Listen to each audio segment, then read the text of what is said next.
कसं झालं सोनोग्राफी? म्हटलं मस्त मस्त. म्हणलं हो हो peace peace everything is good peace. Doctor काय म्हणाले? म्हणलं पीस नाही, म्हणलं 2 आहेत 2. मी आज विचार करते की माझ्या मुलांचे जे वडील होते ते माझ्या अवतीभोवती फिरायचे वर्गात आणि मला माहिती सुद्धा नव्हतं. तर मग मम्मा सरप्राईज होईल आणि मग त्याने ते मला व्हॉट इज दिस मामा. Hi hello welcome. मी तेजल चौकेकर खोत लोकशाही मिररच्या नव्या कोऱ्या एपिसोडमध्ये तुम्हा सगळ्यांचं मनापासून स्वागत करते. आज मिररमध्ये माझ्यासोबत गप्पा मारण्यासाठी एक पर्सटाईल अभिनेत्री आलेली. खरं तर ती एक नुसती अभिनेत्रीच नाही आहे, तर स्मार्ट दिग्दर्शिका, उत्तम डान्सर आणि मॉडेल बिझनेस वुमन आहे. अर्थातच माझ्यासोबत आहे ऑलराऊंडर क्रांती रेडकर. क्रांती, तुझं लोकशाही मराठीमध्ये खूप खूप स्वागत. थँक्यू तेजल. कशी आहेस? मी बरी आहे. तू कशी आहेस? मी पण मस्त आहे. आताच मी तुझी ओळख करून दिली, तू लाईफमध्ये जे भूमिका साकारतेस त्याबद्दल तुझी ओळख करून दिली. मात्र तुला पर्सनली तुझ्या आयुष्यात तुझी ही भूमिका, कोणती भूमिका सगळ्यात जास्त तुला आवडते आणि ती कायम तुझ्या सोबत असावी असं तुला वाटतं? मला जी आता नवीन एक भूमिका आहे सध्या तरी चालू, ती म्हणजे छबिल गोदोची मम्मा. येस. की कुठेही गेले तरी छबिल गोदोची आई आली. सो ती मला एक खूपच म्हणजे ती एक स्पेशल ओळख आहे माझ्यासाठी. कारण की मला असं वाटतं की प्रत्येक स्त्री म्हणजे ऑफकोर्स प्रोफेशनली आपली एक ओळख असते as a writer, director, actor. ती मी अनेक वर्ष एन्जॉय करत आले आता. कारण की इंडस्ट्रीत मी वयाच्या 17व्या वर्षी पहिलं प्रोफेशनल नाटक केलं. सो त्यामुळे इतक्या वर्षांचं काम आहेच. पण एक स्त्री म्हणून, एक आई म्हणून माझी झालेली जी ओळख आहे ती मला आवडते. म्हणजे मला कुठेच असं होत नाही की अच्छा म्हणजे त्यांची आई म्हणून मला ओळखतात का, की मिस्टर वानखेडेंची बायको म्हणून मला ओळखतात का. तर काही स्त्रियांना त्याचा त्रास होतो, म्हणजे माझी नाही का ओळख काही. तर माझं तसलं काही नाही. हा मी ह्यांची आई आहे, हो मी ह्याची बायको आहे. मला आवडतं ते. कारण की तुम्हाला ते कधी आवडू शकतं जेव्हा you are confident about yourself and your work that you have achieved for so many years. I am very happy. बरं, तू आता छबिल गोदू बद्दल विषय काढलासच म्हणून तुला विचारते. ज्यावेळेस तू प्रेग्नेंट होतीस तेव्हा तुला जेव्हा समजलं की आता आपल्याला ट्विन्स होणार आहेत, त्यावेळेस बॅक ऑफ द माइंड काय विचार चालू होते की ट्विन्स, अरे बापरे, असं काही होतं? नो, ऍक्च्युली काय झालं, मी जेव्हा पहिल्या सोनोग्राफीला गेले, मला एवढंच कळलं होतं की मी प्रेग्नेंट आहे. मग पहिल्या सोनोग्राफीला गेल्यावर ती जी बाई होती, म्हणजे ज्या डॉक्टर होत्या त्या सोनॉलॉजिस्ट, त्या अशा ते काहीतरी यंत्र फिरवत होत्या पोटावरनं आणि ते टीव्हीत असं बघत होत्या आणि मी तिच्याकडे बघते अशी. आणि त्या अशा बघतायत आणि त्यांना हा see now everything looks fine here. हा see now can you see this. See baby number 1 is here and can you see this that is baby number 2. They both are doing fine. म्हणजे she assumed it की I know. आणि माझं झालं एक minute, hello baby number 1, 2 काय. तर मी म्हणाले की excuse me doctor, do I have twins. तर you know what she did, yeah you have twins, yeah so you see दिस.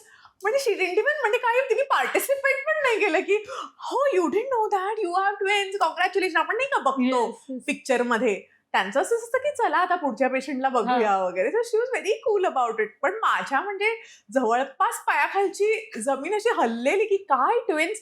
एकतर मुळात मी खुश अशासाठी होते की I had children very late in life. So त्यामुळे मला सगळं करिअर झाल्यावर चला आता लग्न करूया, चला आता मुलं करूया.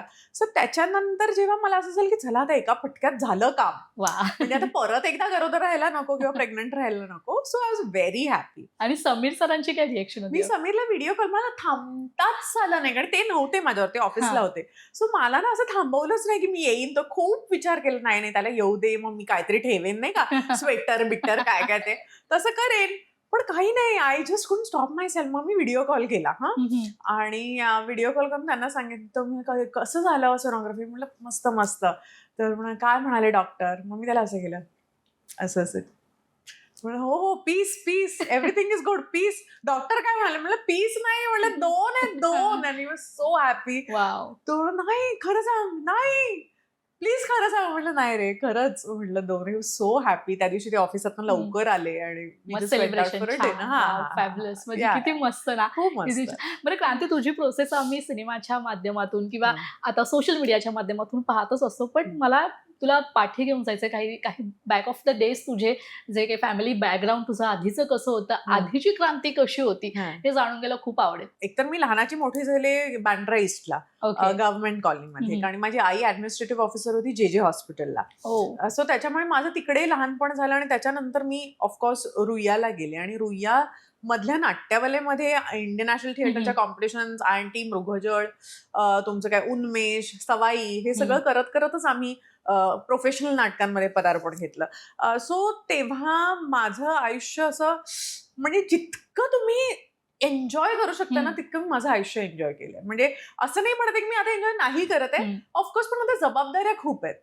मी खूप माझं काम एन्जॉय केलंय, म्हणजे मी झोकून काम केलंय. म्हणजे सकाळी इथे शूट, दुपारी आणखीन कुठल्या तरी सेटवर, त्याच्यानंतर ओव्हरनाईट एक नाही एवढ्याच सिरियलचं एक पॅचवर्क आलाय, मग तिथे धावले मडला, मडवरून निघाले तर नाही, आता राणी पद्मिनीचं शूटिंग तेव्हा आमचं कर्जतला चालायचं ना, ND स्टुडिओला, मग तिथे जायचे, तेवढ्याच शिक्षणाच्या याचं शूटिंग चालू होतं. मग दुसऱ्या दिवशी मांजरेकरांच्या सेटवर, सो ना, आणि त्याच्यात मग इव्हेंट सुरू, मग तुमचे नाही का सगळे डान्सचे इव्हेंट्स, हे ते अवॉर्ड शोजच्या रिहर्सल्स. सो श्वास घ्यायला फुरसत नव्हती, असं काम मी त्या काळात केलेलं आहे. त्यामुळे मला ना आता असं होतं की आज कर लिया यार, आता थोडा जरा श्वास घेऊया. पण मी ते खूप एन्जॉय केलं, खूप एन्जॉय. बरं, आई वडिलांची काय अपेक्षा होती की तू ह्या क्षेत्रातच काम करावं, त्यांचा पाठिंबा होता? ऑफकोर्स होता, कारण माझे वडील तर नाटककारच होते, दीनानाथ रेडकर. त्यामुळे मला कधी असं हे नव्हतं की एलियनेटेड फील नाही झालं मला कधीच, कारण की मी सगळ्या कलाकारांना ऑलमोस्ट ओळखत होते. सो लाली मावशी म्हणजे शित्तीची आई, किंवा बरेच कलाकार असे होते. रणजित जोगचे वडील संजय जोग, म्हणजे त्या काळातले तर खूप जुने राजा परांजपे, राजाने नाही, पण मी तेव्हा तर खूप लहान होते.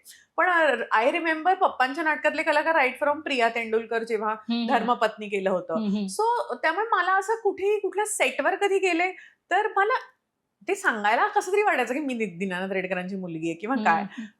पण मग ते बोलता बोलता, काय नाव तुझं? म्हणलं क्रांती रेडकर. मग दीनानाथ रेडकर तुझे कोण? मग म्हणलं हा ते माझे वडील. अरे रेडकरांची मुलगी आहेस तू. मग ते सुरू व्हायचं. पण I tried my level best की I should not use that name anywhere, I should be on my own, आणि जसं स्ट्रगल आपलं चालू आहे तसं चालू ठेवायचं. म्हणजे ही सगळी प्रोसेस तू मस्त एन्जॉय केलीस खूप खूप. आणि ऑल्सो ना त्याच्यात मला खूप करेक्ट लोक करेक्ट वेळेला मिळत गेली, हे खूप महत्त्वाचं. त्याला खूप म्हणजे नशीब लागतं तुम्हाला. राईट टाइमला केदार शिंदेचं माझ्या आयुष्यात येणं, किंवा मांजरेकरांचे सिनेमे करणं, किंवा अजून चांगल्या चांगल्या लोकांबरोबर कनेक्टेड होणं, यु नो, आणि राईट ग्रुप ऑफ फ्रेंड्स मला मिळाले, जे सगळे कामात इतके, म्हणजे मी, क्षिती, अदिती सारंगधर, मनवा नाईक, मुग्धा कर्णिक, अमृता संत, आम्ही सगळे इतके टाईट होतो, प्रत्येक जण कामाचं बोलायचं ग.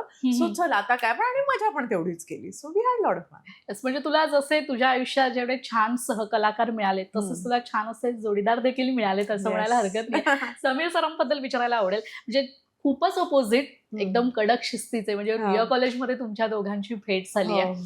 आणि समीर सर म्हणजे पर्सनॅलिटी एकदम शिस्त, कडक, आणि तू अगदीच अपोजिट. जस तुमची भांडणं होतात दोघांची घरात, त्या कोण एकमेकांना जास्त समजून घेतं आणि कोण आधी सॉरी बोलतो सगळ्यात जास्त? मला असं वाटतं की जेव्हा आम्ही भांडण होतो तेव्हा आम्ही खूप स्पेस देतो एकमेकांना. कारण की जेव्हा तुम्ही स्पेस देता, तुम्हाला असं वाटतं की तुम्हाला स्वतःला विचार करायला सुद्धा वेळ मिळतो की आपण चुकलोय की आपण बरोबर आहोत, आणि त्याचबरोबर समोरच्या माणसाला पण तो वेळ मिळतो. सो तुम्ही त्या क्षणी नाही आता बोल, आता मिटव, असं कधीच करू नये असं मला तरी वाटतं. So we just give each other space. आणि मग मी ना मेसेज टाईप करते व्हॉट्सअपला, आणि तोही करतो. आणि मला हे वाटलं, मला हे पटलं नाही, आता तुझं काय म्हणणं त्याच्यात तू सांग. मग देन ही इज लाईक, हा पॉईंट नंबर 1 मला पटतोय, 2 पटत नाही, 3 पटतोय, 4 पटतोय, बरं पण 5 पटवून घेईन. आणि मला हे तुझ्याबद्दल असं वाटतं, तुला काय वाटतं? म्हणजे हा ठीक आहे, आपण ह्याच्यावर वर्क करू शकतो. सो इतकं कॅल्क्युलेटेड जर तुम्ही जगलात ना, की त्या माणसाला त्याचा रिस्पेक्ट देऊन आपला स्वतःचा रिस्पेक्ट ठेवणं, कारण तुम्ही अरे केलं तर तू का रे करणार, बरोबर.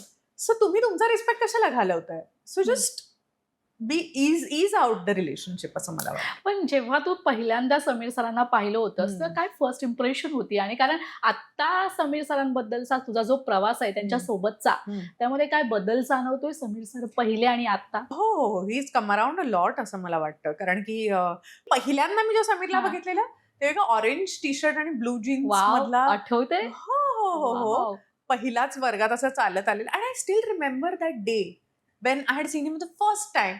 ते असे चालत आलेले, ते म्हणजे तोच असा एक मुलगा चालत आला, तो त्याच्या 3 मित्रांबरोबर तो गेला आणि तिथे बसला आणि मी विचार करते हा कोण आहे ना, कारण की आमच्या वर्गात 4 तर मुलं होती, त्यातला हा एक होता. सो तोही दिवस मला व्यवस्थित आठवतो. पण मी आज विचार करते की म्हणजे माझ्या मुलांचे जे वडील होते ते माझ्या अवतीभोवती फिरायचे वर्गात आणि मला माहिती सुद्धा नव्हतं. सो दॅट अमेझेस मी. पण येस, ही हॅज ते खूप चेंज असे नाही झाले, त्यांचा स्वभाव तसाच आहे, कडक शिस्तीचा. पण मला असं वाटतं की मुली झाल्यानंतर ना ते मला असं वाटलेलं की he will be a very strict father आणि असे प्रोटेक्टिव्ह आहे तो, पण असं नाही हे नाही हे नाही मला असं वाटायचं ग. आणि ते कधीच बाबू शोना हे त्यांनी लाईफ मध्ये केलं नाही, मला तर कधीच नाही, म्हणजे कधीच नाही. कधी आक्षेप नाही घेतल्यावर मला बाबू शोना बोला मी बोलले ना की मला असं तू कधी किती की सगळेजण बोलतात, तू मला का नाही बोलत, चाइल्डिश मला नाही आवडत सगळं वगैरे.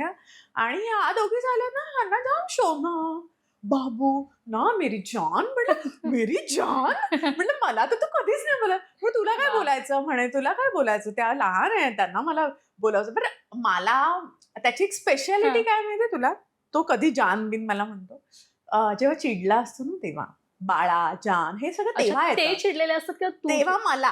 म्हणजे आता प्रेमात काही बोलतो तो मला, म्हणजे I am very sorry to say this on camera, but we can say anything to each other, like he call me बैल ऑल्सो, ए बैल ये ना इकडे, असं बिसं आमचं चालतं. म्हणजे आमचं ना ते इतकं गोड आहे की हा चल ना ऍड करून, चल चल पकवून, वी आर लाईक दॅट.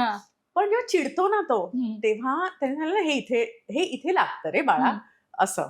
तर मला ते कळलं नाही किंवा झालं ना, so then he'll get angry. मेरी जान बाळा ऐक, इकडे बाळा ये, मेरी जान हे दिसतंय बाबू, दिसतंय तुला, हा.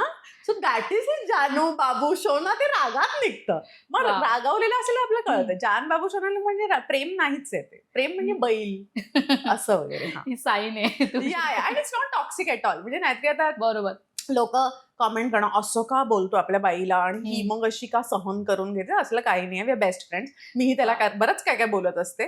So it's two way street for us. It's amazing, really it's amazing. आणि म्हणूनच रिलेशन अजून छान आणि खूप मस्त बॉन्डिंग होते याच्यामुळे. वयाच्या 16व्या वर्षापासून आम्ही एकमेकांना बघितलं, तर त्याच्यात कुठे आणि काय इगो आणि ऍक्च्युली हॅसल्स ठेवणार असं. ती इतकी गोड बोलतेस ना की ऐकत असं वाटेल आधी. कारण सोशल मीडियावर तुझे जे व्हिडिओज येतात, वाव, म्हणजे मी स्वतः खूप फॅन आहे. म्हणजे ते व्हिडिओ आले ना की ते पूर्ण पहावेसेच वाटतात, म्हणजे स्टार्ट टू एंड, की थांबूसच नाही वाटत. आणि छबिल गोदू बद्दलचे जे तू अपडेट देत असतेस, इट्स अमेझिंग.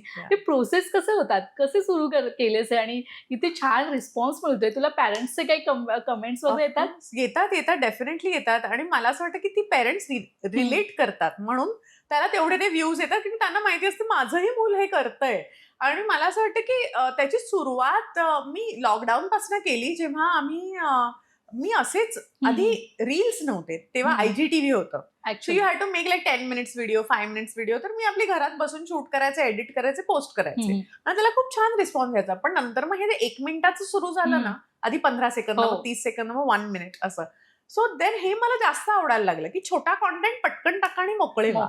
आणि मग ते तर चलता फिरता कॉन्टेंटच असतात माझ्या आजूबाजूला. इतक्या कार्टून आहेत, इतक्या फनी आहेत ना त्या, की असं काहीतरी पटकन बोलतात आणि मला हसायलाच येतं. म्हटलं हा हे आता टाकायला पाहिजे असं. बरोबर. या दोघींमध्ये, आता छबिल आणि गोदूमध्ये कोणते गुण त्यांच्या समीर सरांमधले आहेत आणि कोणते तुझ्यातले, असं तुला वाटतं? म्हणजे स्पेशली ऍक्टिंग करणं किंवा काय असं. आणि त्या दोघींनी कधी कोंबडी पळालीवर डान्स केलाय छान असं रेडी होऊन नाही, पण त्यांचे जे म्युझिकचे सर आहे शाळेतले, तर ते मराठी आहेत. तर त्यांना ना सांगितलं की मला माहितीये तुमची मम्मा कोण आहे वगैरे. तर त्यांना खूप असं बरं वाटलं की सरांना कशी माहिती ना आपली मम्मा, की शी ना लाईक नोन वगैरे.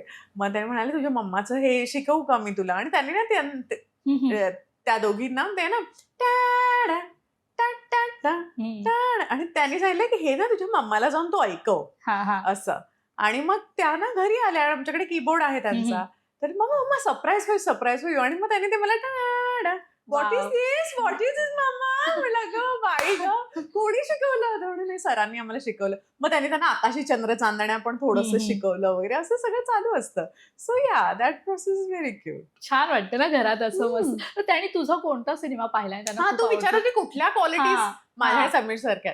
सो जी छबील आहे ना, छबील ती हक्कासाठी लढणारी, भांडणारी, स्वतःचे हक्क तर प्रिझर्व करतेच ती, पण गोदोचेही. म्हणजे एकदा एक अंकल आलेले, ते 2 टोप्या घेऊन आलेले. त्यातली एक बरं. टोपी ते समीरचा आपण ह्या टोपीमध्ये फोटो काढूया म्हणून ते आणि समीर चाललेले कुठेतरी बाहेर. तर ते टोपी घेऊन चाललेले, तर तिला दिसलं ह्यांनी गोदोची टोपी घेतली आहे, तर ती गेली, नाही माझ्या बहिणीची टोपी नाही घ्यायची तुम्ही, असं करून ती टोपी काढून घेतली त्यांच्याकडून. आणि म्हणजे असं नाही तिने केलं की चल ना माझी टोपी आहे ना, गोदोची टोपी असली नसली काय फरक पडतो. नाही, तिच्या हक्कासाठी लढली ती. म्हटलं बापरे छबील. सो ती मध्ये उठली झोपेतून, मग तिला तिने टोपी दिली, तेव्हा ती शांत झाली. सो ती खूप तिच्या वडिलांसारखी आहे, खूप जिद्दी आहे आणि खूप फायरी आहे. She has lot of fire in her. Godo नाही, Godo is very like me, Libra राशी, तूळ राशी, बॅलन्स करणार, जाऊ दे ग मम्मा तिला हवाय ना दे तिला. शी इज व्हेरी अडजस्टिंग. क्रांती, माझा पुढचा प्रश्न असा आहे, म्हणजे एक उत्तम यशस्वी अभिनेत्री तर तू झालीच आहेस, मात्र एक छान दिग्दर्शका देखील आहेस. म्हणजे एक मस्त सुंदर असा आणि सगळ्यांना हवावा असा सिनेमा तू दिग्दर्शित केलास, काकण. त्या चित्रपटाची चर्चा आजही आहे. त्या चित्रपटातली गाणी सगळं नॉस्टॅल्जिक आहे, खूप मस्त आहे, सतत ऐकावा आणि पाहावासा असा चित्रपट आहे. त्या मेकिंग बद्दल जाणून घ्यायला खूप आवडेल चित्रपटाच्या. एक कथा माझ्या डोक्यात आलेली. मला एक शॉर्ट फिल्म करायची होती आधी, की आता लिखाणात आणि दिग्दर्शनात आपल्याला पदार्पण करायचंय, म्हणून आपण काय आधी लगेच असा थोडी ना सिनेमा करणार. म्हणून मी ती गोष्ट लिहून काढली. मग मी उर्मिलाला ऐकवली ती गोष्ट. ती माझी मैत्रीण ना खास. म्हटलं असं आहे, तू करशील का काम माझ्या शॉर्ट फिल्म मध्ये. म्हणजे हो करेन ना, तू करतेस ना, चल ना करूया. म्हणजे त्या मित्र मग जित्याला म्हणाले जिथे येते ऐसा ऐसा है, तू करणार ना. तर तो पण म्हणाला हा कधी करायची तुला, बोल वगैरे. मग ना मी माझ्या बहिणीला, तिचं प्रोडक्शन हाऊस आहे, बरोबर, तिला ऐकवली, तिच्या अख्ख्या टीमला ऐकवली. आणि त्याच्यानंतर ते बोलले की तू ही पूर्ण का नाही लिहित, फुल फ्लेज फीचर लिहा. बिकॉज हे एवढी सुंदर जर्म आहे याचा की तो असं छोट्याशा गोष्टीत मरून जाईल. खर्च तर करायचाच आहे, नाहीतरी ती 25 मिनिटाची छोटी फिल्म झालेली. So then eventually we thought की नाही यार चलो करते है. आणि मग मी ती लिहित गेली. आणि मग त्याच्यानंतर जित्याच होता, उर्मिलाच होती. पण ती प्रोसेस माझ्यासाठी खूप खूप एनरिचिंग आणि लोकेशन पण छान होतं कोकणातलं. कारण मी कोकणातली आहे, त्यामुळे मला ना अशी घाटावरचा सिनेमा लिहिता येणार नाही, आणि मी ते पाहिलं नाही आयुष्य तसं. मी बरेच सिनेमांमध्ये तसं काम केलंय, पण I don't know the life there as such. तर कोकणातली गोष्ट घेऊन, तिकडच्या कलाकारांना घेऊन, म्हणजे 80% कलाकार सगळे तिकडचे आहेत, लोकेशन्स तिकडची आहेत. आणि ते खूप, मला असं वाटतं म्युझिकचं पण खूप मोठं योगदान आहे त्या सिनेमाला. मिको म्हणजे अजय सिंघाचं म्युझिक आहे. आणि शंकरजींनी पण अगदी एका फोनवर हा क्या गाणे काय क्रांती वगैरे असं करून, आणि शंकरजी आणि Sameer are very good friends. So त्यामुळे त्यांनी पण लगेच अरे गात्या ना मैं वगैरे, कप गाणे काय वगैरे असं करून ते गाणंही झालं आकाशी चंद्र चांदण्या. आणि ती प्रोसेस खूपच छान होती. मला अजूनही आठवतं आम्ही पहिला सीन कुठला केला माहितीये, जेव्हा सुधामती त्याला भेटायला येते अख्खा सिनेमा नंतर. म्हणजे त्यांची झिरो केमिस्ट्री असताना त्या दोघांनी तो सीन केलाय. पण त्याचे वर्कशॉप्स आम्ही एवढे केलेले 1.5 महिना की ती दोघं तयार होती ग त्यावेळेला. त्यांच्यासाठी हे नाही झालं की अरे बापरे हा सीन, ते खूप prepared, they knew every scene. आता ऍक्शन म्हटलं ते करू शकतात, इतकी तयारीने आम्ही गेलेलो सेटवर. कधीच असं झालं नाही. 1.5 महिना त्यांचं ऍक्सेंट ट्रेनिंग, आणि दोघंही कोकणातले नव्हते. सो ते बोलायची ती हेल हे ते, त्या सगळ्यांना दोघांनाही मी हे रेकॉर्ड करून दिलेले डायलॉग्स, आणि ते कानात लावायचे आणि ते रेकॉर्डिंग ऐकत बसायचे ते, की मी कशी बोलते. असं नाही किसू, असं कशाला केलं. तर ते जे आहे ना, ते खूप टिपिकल मालवणी माणसांना एक हेल असतो, तसं त्यांच्याकडून सगळं करून घेतलं. आणि मग इव्हेंच्युअली तो जेव्हा पहिला सीन केला तो आम्ही कट केला. कट केला तर आमचे जे डीओपी होते ना, एका पॉइंटला मी बघते ना तो सीन, आता तिने त्याला काकण दिली, काकण तिने घेतली, मग ते हातात, मग त्याने तो डबा काढला वगैरे, आणि कॅमेरा मॉनिटर असं असं हलायला लागलं. तर मला वाटलं ती खुर्ची हलते काय ज्याच्यावर तो मॉनिटर आहे. मग म्हटलं ए ठीक से पकड ना इसको, क्या कर रहा है वगैरे असं. आणि नाही नाही ये ठीक आहे, कॅमेरा हिल रहा शायद. म्हणून आम्ही तिथे गेलो बघायला काय चाललंय. तर आमचे बिथिंदाचे डीओपी आहेत. बरं, बिथिंदा इज अ सेम पर्सन जे सुधामतीच्या वडिलांचा रोल ज्यांनी केलाय ना, सुधा चलो वगैरे, ते बिथिन दास आहेत डीओपी, जे बंगाली माणूस येतो. म्हणजे ते असे असे असे हलत होते आणि ते रडत होते आणि सगळा कॅमेरा हलत होता. म्हणजे कट कट कट आणि ती मोमेंट परत गेली तर ती परत रिक्रिएट नाही होणार, ती येत होती जस्ट मोमेंट. बरोबर. म्हटलं कट कट कट, म्हटलं कॅमेरा खूप हलतोय, खूप शेकी. म्हटलं बिथिन दा बहुत हिल रहा है कैमरा, मैं क्या करूं. मैं कहा, यार ये लोग देख रहे हैं यार, पागल के जैसा काम कर रहे हैं ये लोग, चलो चलो वन मोर असं वगैरे करून मग तो टेक जो झाला. आता आपण बघतो चित्रपटात तो मग फायनल टेक होता. इतके कष्ट आहेत त्यामागे खरंच खूप. आणि ते गाणे ना आकाशी चंद्र चांगले, त्याचं मॅशअप देखील केलं जाते आता, किती मस्त वाटतंय. आणि कपल शूट वगैरे खूप मस्त. पण तुला माहितीये ते गाणं आमच्याकडे नव्हतं तेव्हा, कारण मी सगळा पिक्चर गाणी बॅकग्राऊंडला चालू ठेवून करते. सो आर्टिस्टला इमोट व्हायला खूप बरं पडतं. तर मला असं झालं की गाणं ना मेको तू मुझे दे दे रेकॉर्ड करके, तो हम प्ले करते रहेंगे पीछे. ते गाणं काही रेकॉर्ड झालंच नाही, ते बनलंच नाही तोपर्यंत गाणं. मग काय करायचं. मग थँक्स टू अजय अतुल, तुझ्या कॅमेरा मार्फत मी पहिल्यांदा सांगते, अग्निपथची 2 गाणी, अब है सामने ते गाणं आणि नाही ते दुसरं एक अजून सैया, त्याच्यातलं सैया, ही 2 गाणी, ह्या 2 गाण्यांवर अख्खा काकण आम्ही शूट केलंय. ती गाणी सारखी लागत असायची. अगदी तो काकण गिव्हिंग सीन होता गोपीचा, तेव्हा पण आम्ही बॅकग्राऊंडला तेच होतं गाणं, अब है सामने. पण ते काय ऑडियन्सला कळत नाही, पण this actors, power of music is something else. So thank you Ajay Atul. कारण ते गाणं लागलं ना की खूप छान, म्हणजे ती फिलिंग्सच जाग्या होतात असं म्हणायला हरकत नाही. ते गाणंच इतकं भारी. बरं, मला पुढचा प्रश्न असा आहे की तो सिनेमा दिग्दर्शक करतेच आहेच, पण आपल्या इकडे सध्या ना हिरोईन सेंट्रिक सिनेमे बनत नाहीयेत. म्हणजे कंटेंट ओरिएंटेड सिनेमा आपल्याकडे येतातच आहे, ते आपलं यश आहेच. मात्र आपला जो प्रेक्षक आहे तो टेलिव्हिजनवाला प्रेक्षक आहे. त्यामुळे अजूनही आपल्याकडे ते सासूसून भांडण, क्लेश, हेच सिनेमे आणि हेच सगळं दाखवलं जाते. यावर तुझं काय मत आहे? नाही, मला आता झिम्मा सारखा सिनेमा म्हण किंवा बाई पण भारी देवा, हे सगळे सिनेमे वुमन सेंट्रिक आहेत आणि त्यांनी चांगला बिझनेसही केला आहे. आणि मला असं वाटतं सिंधुताई सकपाळ हे सगळे सिनेमे पण येऊन गेले आहेत. तर कुठे ना कुठेतरी एक्सपेरिमेंट हा सुरू आहे.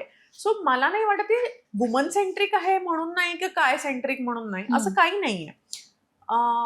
ऑडियन्सला, मराठी ऑडियन्सला मला असं वाटतं की कुठेतरी वर्ड ऑफ माउथ ची जी पावती असते ना, ती खूप महत्वाची असते. एक सिनेमा चांगला आहे, तू जाऊन बघ, मी बघितला आहे, हे जेव्हा त्यांना मिळतं ना, तेव्हा ते जातात ग आणि ते खरंच जाऊन बघतात. म्हणजे आता छावाच बघ ना, मॅक्झिमम कलेक्शन महाराष्ट्रात नाही. सो असं कधीच होऊ शकत नाही की सिनेमा चांगला आणि मराठी प्रेक्षकांनी बघितला नाही. आपण चांगलं कॉन्टेंट दिलं तर ते देतात भरभरून प्रेम आणि बघतात सिनेमे.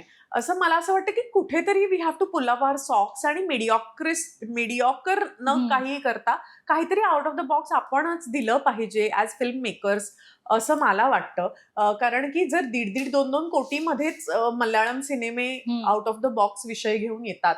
आता जारण बघ ना, चालली जारण, दशावतार चालली. सो प्रॉब्लेम हाच आहे, तुम्ही आउट ऑफ द बॉक्स काहीतरी घेऊन या. जसं तू आता म्हणाली ना, तेच तीच सासू तेच सून, आम्ही दोघे तुम्ही चौघे, असे पिक्चर आता नका करू. People have grown because people are seeing world content आणि आता तुम्ही त्यांना काहीही चिपकवू नाही शकत, असं झालं. बरं, स्पेशली ना तू सोशल मीडियावर ओपनली बोलतेस म्हणून तुला हा प्रश्न विचारते. आपला जो एंटरटेनमेंट मीडिया आहे किंवा मीडियाबद्दल मला तुला विचारायला आवडेल की आपण जेव्हा एखादं फुटेज, म्हणजे सध्या सेलिब्रिटीजना प्रायव्हसी अशी उरलेली नाहीये, पॅप्सचं खूप वाढलेलं आहे, पॅप्स जनरेशन हे खूप झालेलं आहे. त्यामुळे आपण, जसं मी एक फॉर एक्झाम्पल देते तुला की प्रियंका चोप्रा फॉरेनला गेली असताना जेव्हा ती एका वॉकमध्ये होती, एका फॉरेन फंक्शनमध्ये वॉक करत असताना ती पडली. मग तिथल्या कॅमेरामॅननी कॅमेरा दाखवला नाही, कॅमेरा खाली केला. ह्या उलट जर हे आपल्याकडे घडलं असतं तर ते सर्कल करून दाखवण्यात आलं असतं. काय सांगते, तुझं मत काय यावर? कारण काय भविष्य आहे मीडियाचं? नाही, मला खूप वाईट वाटतं ह्या गोष्टीचं. मला तर सोशल मीडियाचं जरा थोडीशी भीतीच वाटते. कारण की आता ही सारखी भीती असते, कधी कुठला कॅमेरा निघेल, कधी तुमची एखादी प्रायव्हेट मोमेंट पब्लिक होऊ शकते. सो ती एक भीती कायम आहेच. आणि मला असं वाटतं की आता एक जे भीतीदायक कपडे घालून जिमला जाणं आणि भीतीदायक कपडे घालून डॉग फिरवणं वगैरे, हा जो सगळा प्रकार चालला आहे, त्यालाच सगळ्यात जर लाईक्स आणि व्ह्यूज येणार असतील, तर हे जे मीडिया मीम पेजेस चालवणारी जी लोक आहेत, त्यांना तर तेच हवं ना. त्यांचे बघ ना 6.5 मिलियन 10 मिलियन असे हे आहेत. Who's to be blamed? Are the people to be blame, जे लाईक करतायत, शेअर करतायत, सबस्क्राईब Subscribe करतायत, कॉमेंट्स करतायत, की हे जो बिक रहा है वही वो बना रहे हैं. प्रॉब्लम बरोबर. वो है. So problem is in the psyche of the people. वो लोग तो ते बंद केलं तर बघायचं, दाखवायचंच बंद केलं. See they have to respect. Of course त्यांनी प्रत्येक सेलिब्रिटीला रिस्पेक्ट केलं पाहिजे आणि दॅट्स फॉर शुअर. ते दाखवलं पण नाही पाहिजे, पण ते दाखवण्याचं कारण हेच आहे ना की त्यांच्याकडे तसे ऑडियन्स बसलेले आहेत. शिवाय आता तर म्हणजे ट्रोलर्स तर तू कायच करशील गं? त्यांनी लिमिट्स क्रॉस केले. आणि सचिनजींच्या बाबतीत जे त्यांनी लिमिट क्रॉस केलं ना ते मला खरंच वाईट वाटतं गं. म्हणजे केवढं काम आहे त्या माणसाचं केवढं मोठं काम आहे. म्हणजे आम्हाला धड हातात चमचा धरता येत नव्हता तेव्हापासून त्यांनी सुपरहिट सिनेमे दिलेले आहेत. आणि आता तुम्ही जस्ट बिकॉज तुमचा चेहरा दिसत नाही किंवा तुमचे you just sitting in a room doing nothing आणि त्यांच्याबद्दल काही, बरं तुम्हाला ऑथेंटिसिटी माहितीये का? ते एखादी जर गोष्ट नॅरेट करता आहेत तर तुम्ही कोण ठरवणार आहे की ती खोटी आहे की खरी आहे? ते सांगतायत ना. म्हणजे त्यांच्याबद्दल तसं घडलं असेल, बरं घडलं नसेल तर एखादा माणूस आपल्या बुकमध्ये लिहित नाही ते, म्हणजे ते संग्रहित आहे. म्हणजे त्याचं कोणी व्हेरिफिकेशन करू शकतं. एखाद्या मोठ्या कलाकाराबद्दल ते जर काही बोलत असतील तर तो मोठा कलाकार नाही का येऊन म्हणण्याचे जे असं काही झालंच नव्हतं. So if he is writing that, is saying that there is some point to it, no, at least listen it out. And even if you feel something, काहीतरी पद्धत आहे बोलायची. काही बोललेलं म्हणजे दिस इज व्हेरी सॅड. मला ते नाही आवडत. मला ऍक्च्युली वाईट वाटलं. आजकाल कलाकारांना बोलणंच आता जणू चुकीचं झालंय की काय असं वाटायला लागलं. खोटीच आहे, कारण काही बोलले तरी ट्रोल होते. काही बोलले. संतोषला देखील त्याच प्रमाणात ट्रोल केलं. संतोष ग, मला तर त्याचं इतकं वाईट. बरं तो तसाच आहे, तो मजेशीर आहे आणि तो फार गोड आहे. त्याला ट्रोलर्सला उत्तर देण्यासाठी वेगळा व्हिडिओ बनवावा लागला. तो असा नाहीये की तो आपलीच लाल करतो वगैरे, असं नाहीये. तो अतिशय ग्राउंडेड, डाऊन टू अर्थ माणूस आहे खरं पाहता. आणि तो फन आहे, तो मजेशीर आहे. आणि असं होऊ शकतं. म्हणजे जेव्हा तो बोलला ना विकीला माझ्याशी चैन नाही पडायचं, मी त्याच्यावर विश्वास ठेवते. पण I can believe that because I know Sandhya personally. So ज्यांना प्रॉब्लेम संध्या माहिती नाही त्यांना असं वाटतं काय असं थोडी होऊ शकतं वगैरे. I think. आणि विकी कौशल यांनी पण त्याच्यावर काहीतरी कॉमेंट केली की हो बाबा. Exactly. So my point is that he लोक आपल्याला पर्सनली नाही माहिती आहेत ना, मग त्यांच्याबद्दल कॉमेंट करू नका. ते काहीतरी सांगतायत म्हणजे त्याच्यात तथ्य असावं. क्रांती, एक असा प्रश्न आहे, म्हणजे मागे आर्यन खान बाबत एक घटना घडून गेली, मात्र आता आर्यन खानने पॅट्स ऑफ बॉलिवूड हा वेब सिरीज केली आणि त्या वेबसिरीज मध्ये समीर सरांचं कॅरेक्टर दाखवलंय. आज तुला मी संधी देते, तू जर ती पाहिली असेल, एक पत्नी म्हणून काय व्यक्त होतेस? मुळात आधी त्याचं डेफेमेशनची केस सुरू आहे कोर्टात आणि आता त्याची ऑनगोईंग प्रोसिडिंग्स आहे, त्यामुळे त्याच्यावर मला जास्त भाष्य करता येणार नाही. पण मला नेहमी असं वाटतं की कसं आहे ना, there is a very thin line between sarcasm, there is a very thin line between creativity आणि there is a very thin line between फार्स.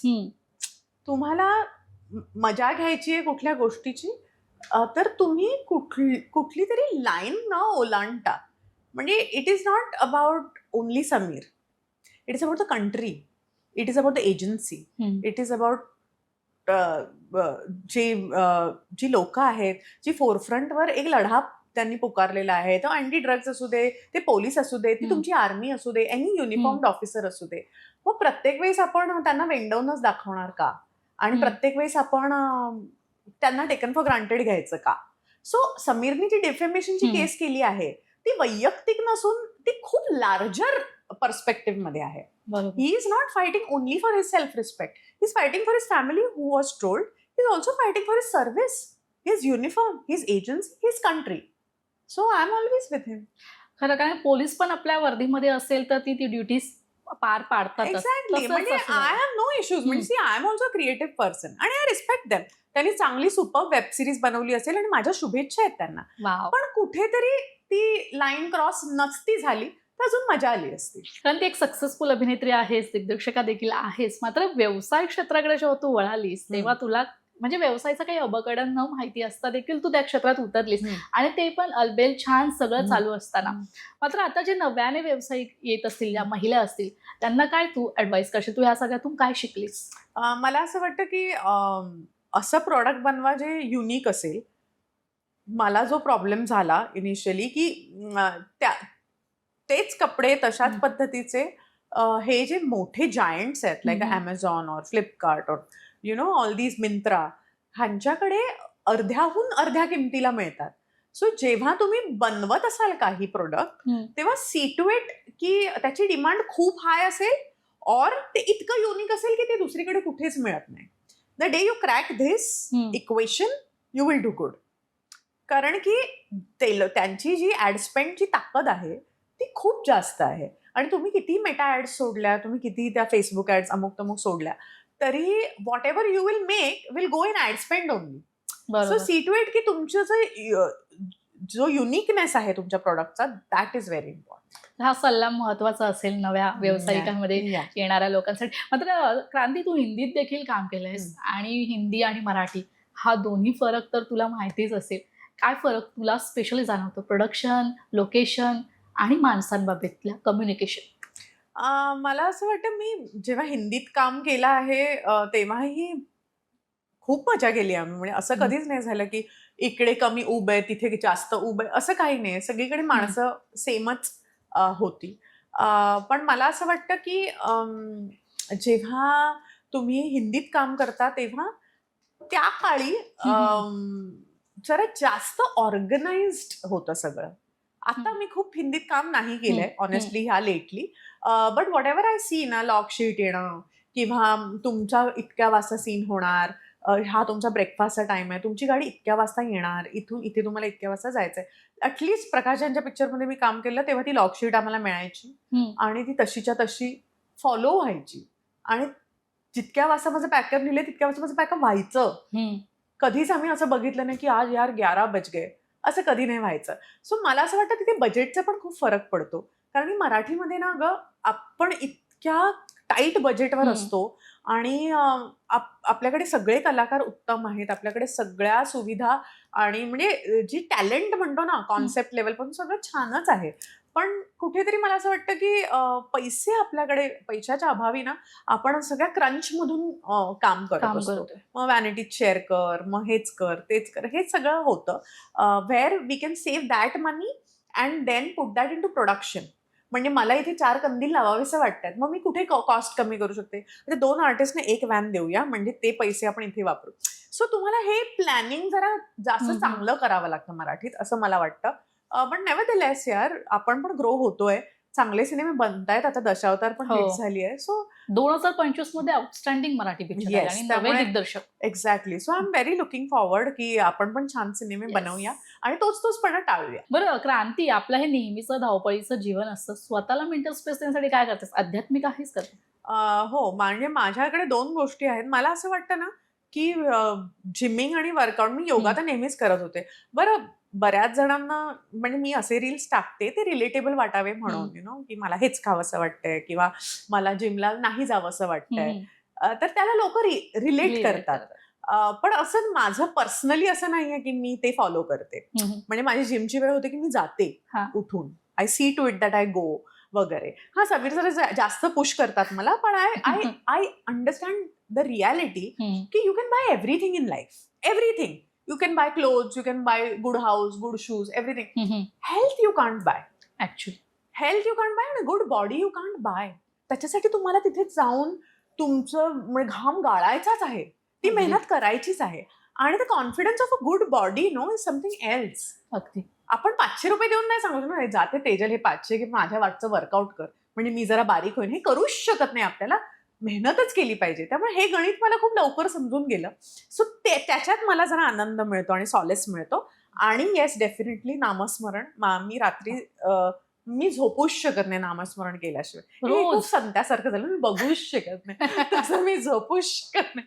पण म्हणजे रोज रोज रोज रात्री आपला अर्धा तासाचं माझं नामस्मरण असतं. तो अर्धा पाऊण तास त्याच्यातच मी कधी झोपते माझंही मला कळत नाही.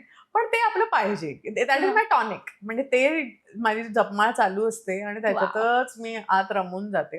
तुम्हाला उत्तम स्वप्न पडतात, उत्तम झोप लागते. लिटरली झोपेची गोळी घेतल्यासारखी झोप लागते. Let me tell you.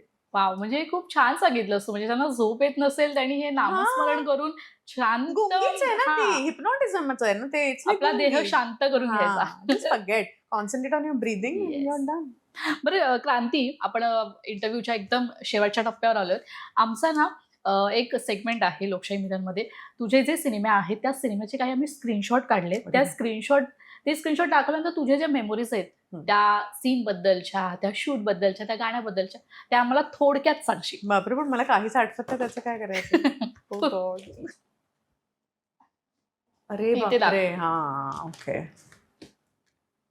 I think चुम्मा देनाकडे आहे. नाही नाही नाही, हे ते आहे नाना ज्याच्यात मी मामा. आणि मेघा घाडगे आहे. नाना मामाचं हे गाणं होतं आणि हे नाईट शूट केलेलं. I think Rahul Jadhav cameraman होता. आणि हे गाणं होतं जे मला अजिबात आठवत नाही हे काय गाणं होतं. थांब तुला ते जाळ्यामध्ये. हा god, I am so sorry, पण I have no memories bro. पण मला एवढ्या मेमरीज आहेत, पण गाण्याच्या नाही आहेत, पण मला ह्या शूटिंगच्या निश्चित आहेत. रात्रीची वेळ होती आणि मडला आम्ही शूट, नाही सॉरी, फिल्म सिटीला वर रूफला आम्ही शूट केलेलं आणि सेट लावलेला तिकडे. आणि मी आणि मकरन जाम बोर झालेलो. आणि तेव्हा हे नाही ना, फोन मध्ये काही व्हिडिओ जस्ट थोडे थोडे काय काय काय काय असे गेम्स यायला लागलेले किंवा MMSs यायचे तेव्हा, फनी MMSs, फॉरवर्ड MMSs, तेवढंच यायचं. मग ते आम्ही आपले काय बघत बसलेलो. मग इकड तिकडच्या गप्पा, मग कविताच वाचे आणि असं अशी गंमत होती. पण fun, good fun. I think Narendra Pandit होते हे कोरिओग्राफर. हा आहे पिक्चर, माझा नवरा तुझी बायको. हे बघा, हा माझा नवरा तुझी बायकोच्या खूप आठवणी आहेत, कारण की हे माझं नाटक होतं तू मी, त्याचा रिमेक आहे हा. आणि oh my God, look at this fashion. This was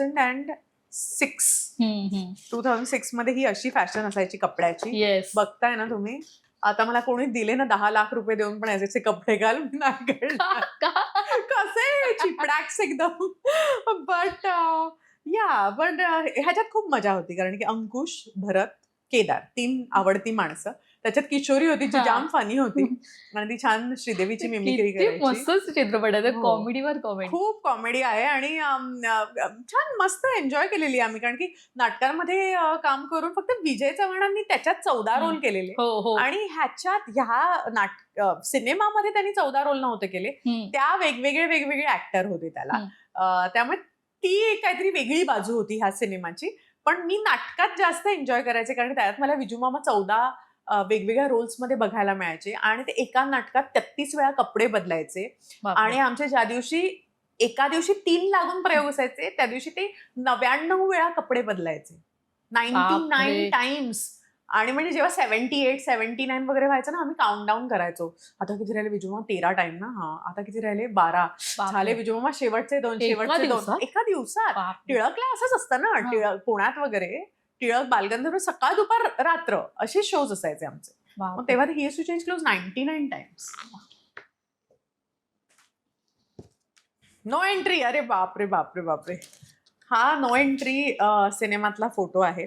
आणि ह्या सिनेमाच्या खूप छान छान आठवणी आहेत, कारण मी आणि मनवा नाईक आणि ही सगळी गँग, एकतर पिक्चरचं शूटिंग होतं गोव्यात.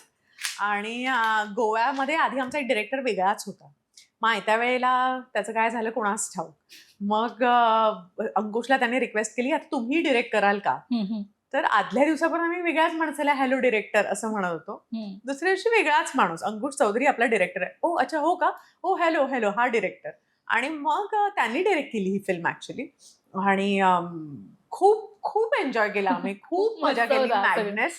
आणि गाणी पण छान आहे त्यातली. गाणी पण छान होती, सगळी नकाशनी गाणी केलेली ह्याची. आणि अनिकेत, आणि खूप छान, गुड, लॉट ऑफ फन. अय्यो, गंगाजल. मला वाटतं हा फायनल सेकंड लास्ट सीन होता वाटतं. आणि मी खूप लहान, मी कॉलेजमध्ये होते तेव्हा TYला. आणि it was so much fun working with Ajayji. He was so good. आणि अखंड टीम इतकी छान होती ना. अखिलेंद्र मिश्रा, यशपाल शर्मा, आणि जस्ट लगान आलेली, त्यामुळे हे सगळे सुपरस्टार झालेले तेव्हा. आणि सगळे होते, मोहन काका होते पिक्चरमध्ये. त्यामुळे जेव्हा आपण, आणि अजयजी कसे आहेत माहितीये ना, ते ह्याच्यात नाही बसत, व्हॅनिटी व्हॅन मध्ये. तेच खुर्ची टाकतात आणि सगळे तिथेच बसतात, सगळ्यांनी तिथे बसायचं. आणि देन मला आठवते की सबवे असते ना, सबवे सँडविच, ते मी आयुष्यात कधी खाल्लं नव्हतं कारण ते जस्ट इंडियामध्ये आलेलं. आणि अजय तेव्हा आम्हाला सांगत होते की तुम लोग ने सबवे खाया है क्या, सबवे बहुत अच्छा रहता है वगैरे. हा, आणि नाही हम लोग ने तो कभी नहीं खाया है वगैरे. मध्ये मला एक मिनिट, मैं सबके लिए मंगातो. आणि त्यांनी पूर्ण आमच्या ऍक्टर्सची 22-23 जणांसाठी त्यांनी सबवे सँडविच मागवलं सगळ्यांसाठी. तेव्हा मी पहिल्यांदा आयुष्यात अजयजींनी दिलेलं म्हणून सबवे खाल्लेलं. मला अजिबात आवडलं नव्हतं कारण की ते काहीतरी उगाच ब्लँड होतं ग. आपल्या सँडविच चटणी बिटणी पाहिजे ना. आता मला ते खूप आवडतं, पण तेव्हा मी तेवढी इव्हॉल्वच नव्हते. साधी अशी एक TY मधली मुलगी, पावभाजी वगैरे खाणारी. तिला रुईया कॉलेजची, तर मग सबवे कायच आवडणार. पण he was very sweet. Ajayji was very sweet to all of us. Very nice. आणि हा सगळ्यांचा फेवरेट आजही असलेला. Oh yes. म्हणजे खूप आठवणी असतील ना. बापरे, खूप. हा जत्रा मधला हे आहे. जत्रा सिनेमातला टॅन जो होता ना आमचा, क्लायमॅक्सचा टॅन, अंग 1.5 वर्ष ते टॅनच गेलं नव्हतं. त्या लाईन्स आमच्या हातावर तशाच होत्या, पाठीवर तशाच होत्या. आणि हा मला टिळाचा माणूस वाला तो सीन आहे. मला आपलं ठरलंय. सो मला आठवतंय मी बरीच क्लूलेस असायची ह्या पिक्चरला, कारण की ती ग्रामीण भाषा वगैरे बोलायची होती तेव्हा. आणि मला तेव्हा ना मी अशी खूप तोपर्यंत इव्हॉल्व खरंच झाले नव्हते की मी खूप आता कसं मला तू काही सांग करायला मी करू शकेन, यु नो, भाषा, ऍक्सेंट्स. पण तेव्हा ना जस्ट कॉलेजमधून बाहेर होते आणि मला ग्रामीण भाषेवर माझी पकड नव्हती तेवढी. तुम्ही खूप कॉन्शियस व्हायचे बोलताना, कारण मला माहितीये ना की ह्यांना माहितीये की मला येत नाही आणि हे हसत असणार मनातल्या मनात माझ्यावर, असं मला वाटायचं सारखं. पण they were very sweet and supportive. प्रियाताईंनी तर मला खूप सांभाळून घेतलं, just like a small baby. तर ही खूप. जत्रा 2 ची पण घोषणा झाली होती, पण हो ग, पण it didn't take off somehow. कारण की केदारला जोपर्यंत केदार त्या स्क्रिप्ट बरोबर कॉन्फिडंट नाहीये तोपर्यंत त्याला एवढी चांगली फ्रँचायझी खराब करायची नव्हती. और you know, in the sense half hearted त्याला करायचं नव्हतं. सो ही वॉज लाईक की काहीतरी चांगलं मिळू दे मग करू, किंवा नाही पण करेल तो, की नको. कारण आपण पार्ट काही सिनेमांचे पाहतात ते प्रेक्षकांना नाही आवडत आहे, तसे काही कमेंट्स येत आहेत. सो क्रांती, तू इथे आलीस, खूप छान मोकळ्यापणाने गप्पा मारल्यास, खूप मस्त वाटलं. आणि इथे आलीस त्यासाठी खूप खूप धन्यवाद. Thank you so much. थँक्यू. आणि I am very sorry about this segment, कारण की मला ना मेमरी लॉस झाला. I have a mom brain right now. पण तू छान सांगितलं. त्या गोष्टी मला आठवतच नाहीत, but these are very favourite films by my favourite directors. Thank you so much. मला सगळ्यांनी ज्यांनी मला काम दिलंय, आणि थँक्यू सो मच तेजल. तर लोकशाही मिरर या विशेष कार्यक्रमात वेळ झाली इथेच थांबायची. पुन्हा भेटूया नवीन कलाकारांसहित. तोपर्यंत तुम्ही कुठे जाऊ नका, पाहत रहा लोकशाही मराठी.